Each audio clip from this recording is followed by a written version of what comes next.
जय श्री सीताराम मित्रों।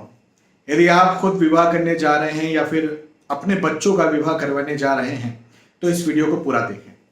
देखो क्या होता है, आजकल सॉफ्टवेयर आ गए हैं तो सॉफ्टवेयर में दो जनों की डिटेल डाली और वो बता देता है कि भाई इतने इतने नंबर मिले हैं, इतने गुण मिले हैं और ये व्यक्ति मांगलिक है, ये नॉन मांगलिक है और ये नाड़ी दोष है, ये भकुट दोष है और वगैरह वगैरह। उसके आधार पर आप देख लेते हैं।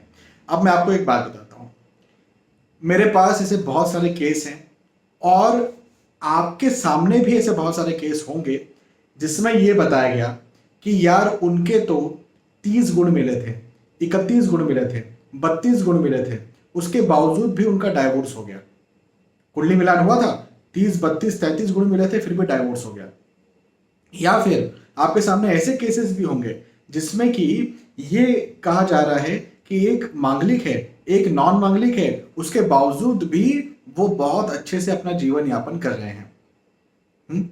ये होगा, आपके सामने भी केस होंगे और मेरे पास तो हर रोज की बात है, हर रोज की कहानी है कि सर हमारा तो कुंडली मिलान करके विवाह हुआ था लेकिन फिर भी डाइवोर्स हो रहा है, हमारे बच्चों का तो हमने मिलान करके विवाह करवाया था फिर भी डाइवोर्स हुआ। यदि डाइवोर्स हो रहा है तो मैं आपको ये बात बता दूं, ये बात मैं आपको गारंटी से कह दूं कि कुंडली मिलान नहीं हुआ है। अब कुंडली मिलान तो हुआ है, 30 गुण मिले, 30 गुण मिलना कुंडली मिलान नहीं है, 32 गुण मिलना कुंडली मिलान नहीं है।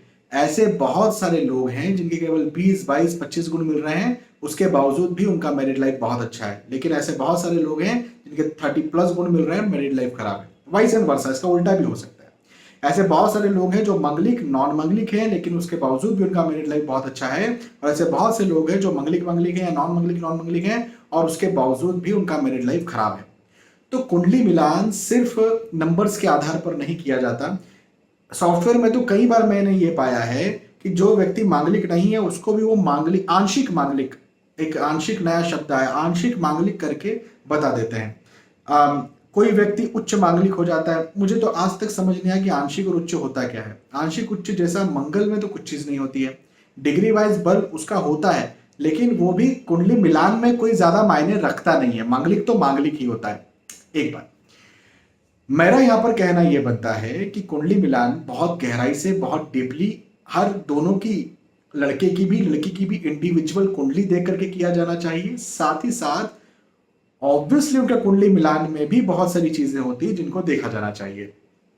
अब ये सिखाने में तो बहुत लंबा वक्त लग जाएगा, बहुत सारे वीडियोस मुझे बना करके आपको देने पड़ेंगे, एक पूरा सीरीज इसके लिए बन जाएगा। आप कहेंगे तो इस पर सीरीज भी मैं बना करके दूंगा, लेकिन अभी तो मैं आपको ये बता रहा हूं कि कुंडली मिलान अच्छे से गहराई से करवाएं। गहराई से कुंडली मिलान में क्या क्या देखा जाता है, तो सबसे पहले नंबर पर पति पत्नी के बीच में प्रेम। देखो, प्रेम और समझ, लव एंड अंडरस्टैंडिंग, ये सबसे ज्यादा महत्वपूर्ण है। तो प्रेम और समझ है या नहीं है, सबसे पहली चीज ये देखी जाती है।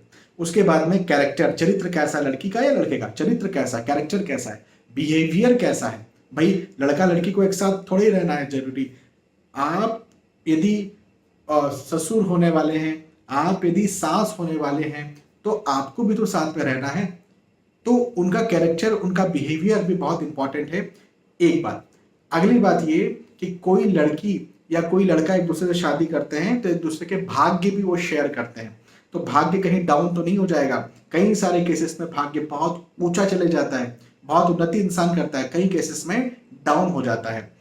हालांकि कई बार कुछ लोग जो ज्योतिष को नहीं समझते हैं वो इसे लड़की की कमी बता देते हैं, उसके चरण बड़े खराब थे, वो लड़की या वो बहू घर में आई और उसने सत्यानाश कर दिया।